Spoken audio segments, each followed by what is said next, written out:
Morning everyone. Uttar Pradesh शिक्षक पात्रता परीक्षा 2017 बाल विकास एवं शिक्षा शास्त्र, चाइल्ड डेवलपमेंट एंड पेडागोजी, व्याख्या सहित प्रथम प्रश्न पत्र का हल। निम्न में से कौन सा अधिगम के पठार का कारण नहीं है? सीखने की मात्रा तथा समय अथवा प्रयास। अधिगम का पठार कब बनता है? जबकि उसमें अवरोध उत्पन्न हो जाए। के परस्पर संबंध को चित्रांकित करने के लिए जो वक्र रेखा प्राप्त होती है उसे अधिगम का वक्र कहते हैं। अधिगम वक्रों में कभी कभी देखा जाता है कि अधिगम वक्र का कुछ भाग अत्यंत कम उन्नति को प्रदर्शित करता है, नगण्य उन्नति को दर्शाता है। इस प्रकार के भाग को अधिगम का पठार कहते हैं। पठार बनने के कई कारण हो सकते हैं, जैसे अधिगमकर्ता की आवश्यकता, ध्यान, रुचि, उत्साह, वातावरण, व्यवधान, थकान, मनो शारीरिक सीमा, ज्ञान की सीमा। देखिए, अधिगम में जो पठार बन रहा है मतलब सीखने में व्यवधान उत्पन्न होना, सीखने में बाधा उत्पन्न होना। इसके विभिन्न कारण हो सकते हैं कि अधिगमकर्ता की उस समय ऐसी आवश्यकता रही हो, उसका ध्यान भटका हो, उसकी रुचि न हो, उत्साह कम हुआ हो, वातावरण के द्वारा व्यवधान हुआ हो, थकान का अनुभव उसे हो रहा हो, मनोशारीरिक सीमा, अब वह मेहनत करने की सीमा को पार कर चुका हो, उसकी ज्ञान की सीमा ओवर हो चुकी हो। तो पठार बनने के कई कारण हो सकते हैं। मतलब कि जो पठार बना है अब वो कुछ समय के लिए रुक गया है, वहीं पर स्टैग्नेंट हो गया है, वहाँ पर ठहराव आ गया है, उससे आगे नहीं बढ़ रहा, उससे ज़्यादा ऊंचाई नहीं प्राप्त कर रहा है। तो सीखना, लर्निंग, अधिगम मीन्स लर्निंग, सीखना, लर्निंग में पठार बनना, उसमें पठार बन, इसके कई कारण बताए गए हैं। इसमें कारण हो सकते हैं, ये मैंने आपको ऑलरेडी बता दिया है। अधिगम अनुभव एवं प्रशिक्षण के परिणाम स्वरूप व्यवहार में परिवर्तन है। यह कथन किसके द्वारा दिया गया? अधिगम अनुभव प्रशिक्षण के परिणाम स्वरूप व्यवहार में परिवर्तन है। अधिगम अनुभव और प्रशिक्षण के परिणाम स्वरूप व्यवहार में परिवर्तन है। यह गेट्स और अन्य के अनुसार है। स्टैनफोर्ड विनय परीक्षण, यह किसकी मापन करता है? बुद्धि का परीक्षण है। यह स्टैनफोर्ड विनय परीक्षण बुद्धि का मापन करता है। सन 1905 ईस्वी में विनय ने अपने सहयोगी साइमन के साथ मिलकर आधुनिक प्रकार का सबसे पहला सफल बुद्धि परीक्षण तैयार किया है। अंतर्मुखी व्यक्तित्व एवं बहिर्मुखी व्यक्तित्व का वर्गीकरण किसने किया है? युंग ने किया है। युंग ने मनोवैज्ञानिक आधार पर व्यक्तित्व को 3 भागों में विभक्त किया: अंतर्मुखी व्यक्तित्व, बहिर्मुखी व्यक्तित्व, उभयमुखी व्यक्तित्व। तो आप समझ गए होंगे, इंट्रोवर्ट, एक्सट्रोवर्ट और उभयमुखी, जो कि ना इंट्रोवर्ट हो ना एक्सट्रोवर्ट हो, मीडियम में हो।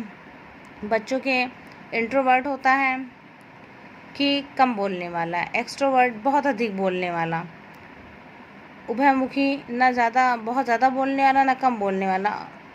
वह मध्यम व्यक्तित्व रखते हुए एक व्यक्ति होता है जो कि ना बहुत ज़्यादा अपने आप को ओपनली एक्सप्रेस करता है और ना ही बहुत कम बोलता है।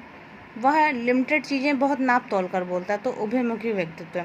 बच्चों के सामाजिक विकास को प्रभावित करने वाले कारक कौन से हैं? सामाजिक परिवेश जन्य तत्व।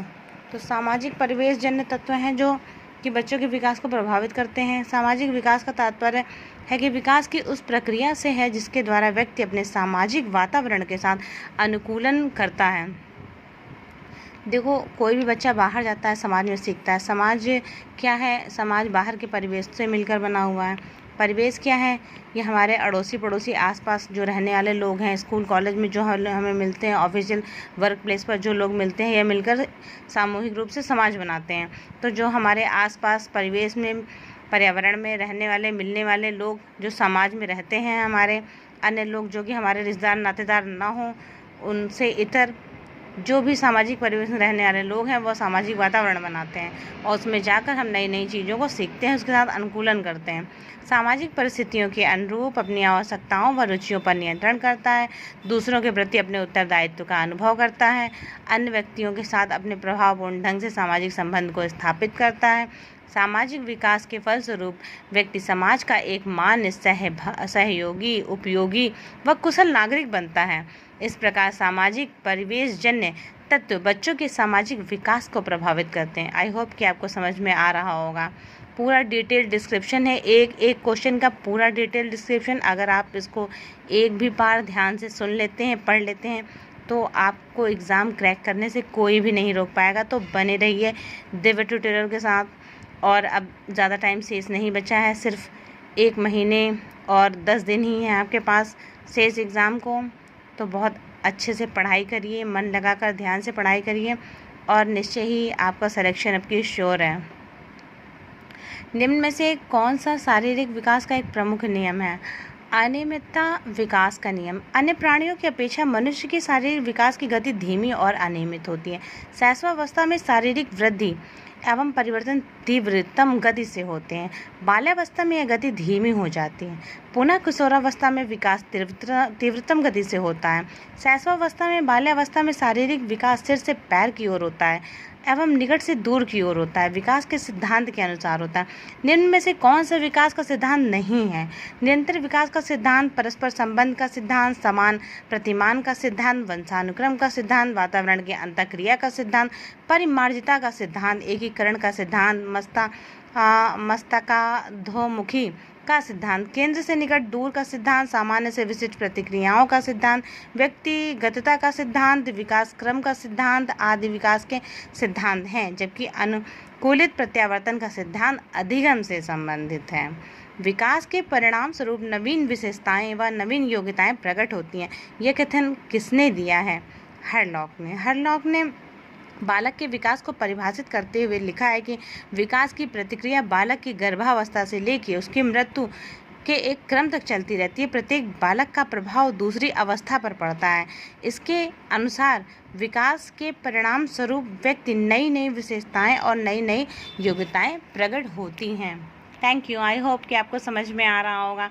तो इसी तरह से हमारे चैनल को मोटिवेट करते रहिए, लाइक, शेयर और सब्सक्राइब करते रहिए। तो ये भी नया चैनल है, इसे तुरंत ही जाकर सब्सक्राइब कर लीजिए, क्योंकि ये आपको बहुत ही सब्सटेंशियल मटेरियल प्रोवाइड कर रहा है, जो आपके एग्ज़ाम को क्रैक करने में आपको बहुत ही हेल्प करने वाला है। Thank you.